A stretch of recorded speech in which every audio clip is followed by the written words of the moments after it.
I mean, look at solipsism. Solipsism has this postulation that all external stimuli is a mirror to my appearance on this show. Okay. Yeah. For a number of reasons. Okay. Can you give us any of those reasons? No particular reasoning. Hallucination. I felt obligated to learn.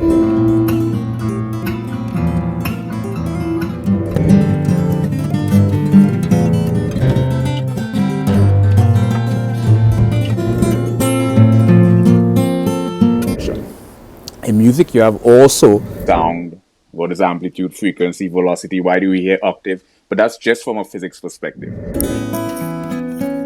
Like precognition, premonition, clairvoyance, retrocognition, lucid dream, extrasensory perception. Trajectory that occurs. You can cross-disciplinary, multidisciplinary, transdisciplinary, and interdisciplinary areas.